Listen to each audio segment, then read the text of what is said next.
Hi everyone, Dark Wolf Gaming. Welcome back. And in today's episode, I'm going to do a quick review of Forever Heroes. Unfortunately, I didn't get to show it where the loading up of the game, everything happened. Just to kind of quickly run down it. So, loaded up the game, and when I did, it came to a setting with 6 different selections for language, and I'm probably one of the few people that can actually read most of the languages on there. So one was Korean. I can at least recognize Korean. I can't read it. We had Korean. We had German, Dutch, Deutsch, Thai, which was in Thai, and I can read that. We had Vietnamese, or French, English, and then Vietnamese. And so you choose your language, then you got a server choice. You could choose Asia, Europe, or global. So I choose global, obviously. And then from there, the main reason I didn't show any of that stuff is because there was this background music that was annoying and loud as crap. I mean, annoying and loud, I'm telling you. So loud, I was scared that I got to test this out, but I was scared that you wouldn't be able to hear me over the music. So, I decided to go ahead and skip through all that. I mean, I'll show you. I'll show you how bad and how loud this freaking music is, okay? Battle.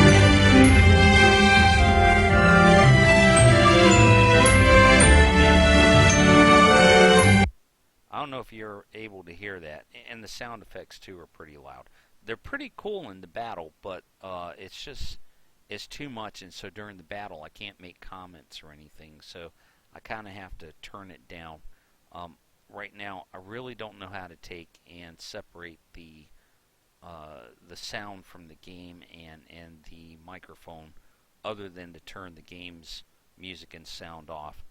So what I didn't like about the games, obviously, was the loud freaking music. As soon as you come in, you've got the storyline that they walk you through real quick, and a million different agreements you have to sign before you get to that point. So you gotta sign all these agreements, option to log in as a guest or use your Google Plus, Facebook, or whatever else to get in there and create an account. What else? So sign your life away agreements.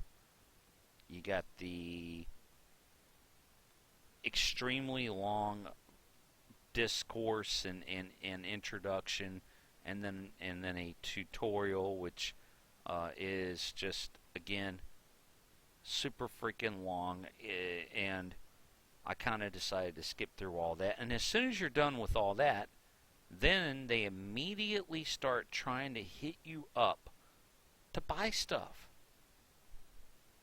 Okay? They have these different packages and things that pop up, and the packages are very similar to what Summoner's War has. I mean, almost exactly the same. I mean, look at this. Ruby and Gold package, $50. That popped out. Moonstone of Legend package, $100. That popped out on me. What else? Monthly Ruby set. This popped up on me. Starter pack, $5, $30.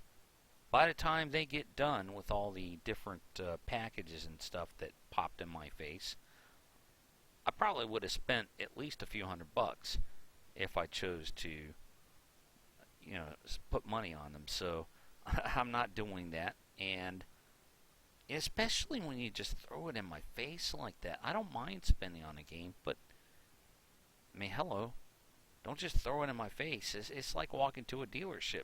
Hey, buy this car, $15,000. How about this one? How about that one? Hey, let me walk around and take a look first. Come up and ask me some questions. let me enjoy the experience before you start trying to push stuff on me here. So I didn't like that. I also don't like the Com2uS also. This isn't Com2uS, by the way, but Com2uS also has some games with these islands or villages or whatever you want to call it, where it's this colorful cluster. Well, uh, let's call it Charlie Foxtrot, where it's just this colorful cluster farce that is just full. I mean, look at this. This screen is just cluttered with stuff all over. I mean, it's too much. It's not clean. It's and most of it has little locks on it and everything.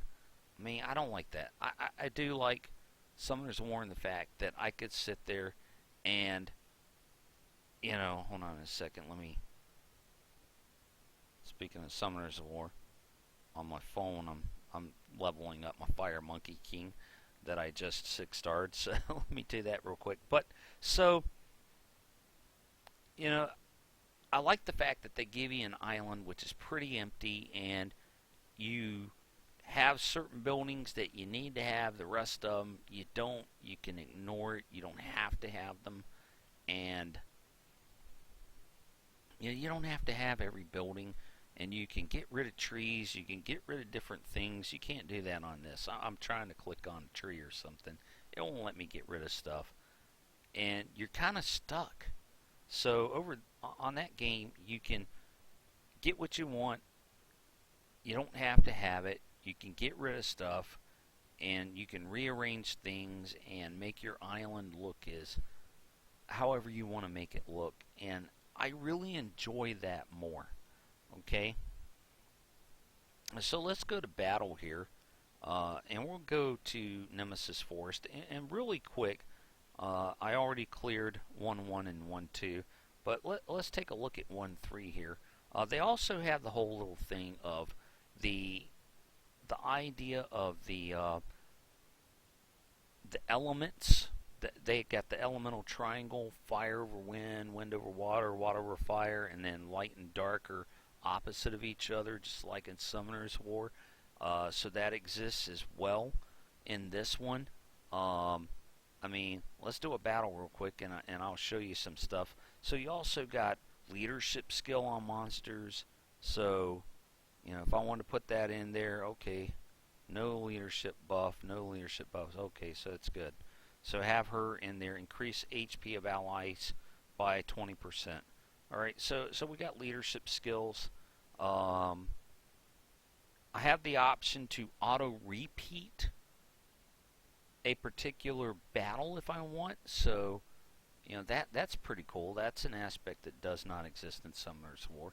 So as much as they ripped off a lot of Summoner's War on this game, they also kind of copied other aspects of other Com2uS games and just kind of threw it all together into one. So let's just go ahead and start the battle and show you what a battle looks like. So notice the loading screen, very similar to Summoner's War, where they're showing you these various things. Now notice how, the various monsters that exist, like the 4- and 5-star monsters. So notice real quick how as soon as I start the battle, my monsters automatically were going, right?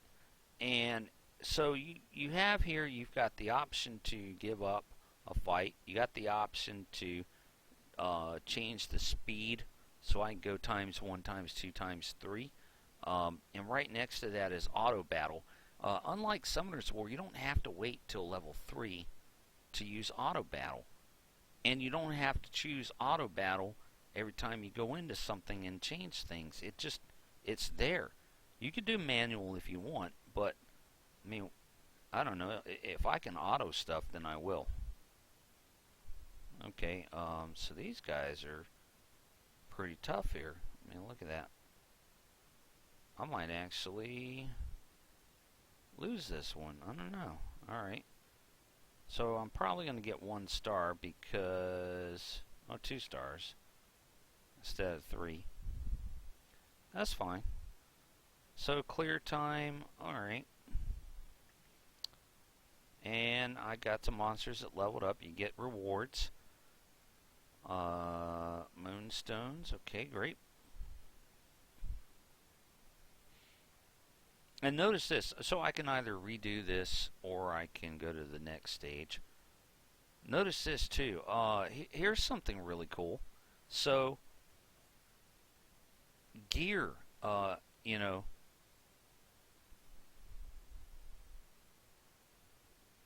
you can throw gear onto your monsters. So, almost like runes. But instead of runes, they're using equipment. Alright?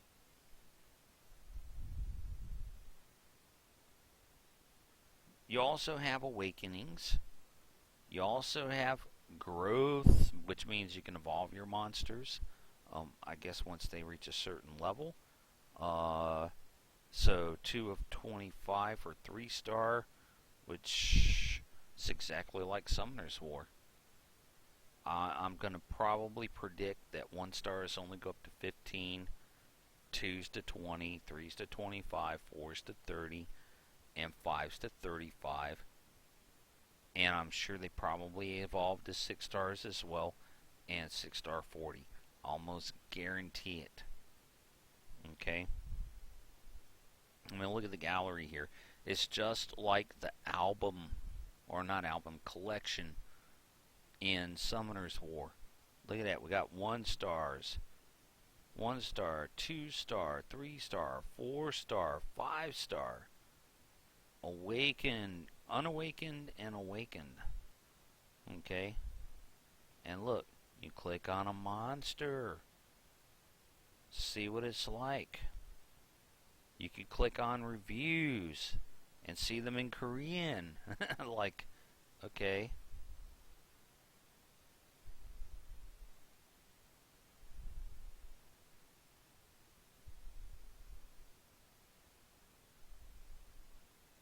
Alright, so, you know, almost every aspect of this game seems to be kind of a rip-off of, I mean, we even got harp magicians. Look at that. Wow. It's almost it's such a rip-off of Summoner's War. And yet, not. Alright? And, you know, so let's go back here. So basically, I'm going to go back and just, you know, talk about this in the town for a second here. Yeah, very, very cartoony looking. My opinion is, you know, I'm not going to trash the game. There might be those of you out there who would find it very enjoyable, and I'm sure it probably is. I just feel like, personally speaking, I got way too much invested in Summoner's War already, in terms of time and money that I've spent on the game, and for me to sit there and try and start another game that's almost exactly like Summoner's War, and cluttered up as could possibly be. I mean, look at the clutter on this thing. I don't like the clutter. I don't like the throwing purchase this, purchase that in my face right from the get-go. You know,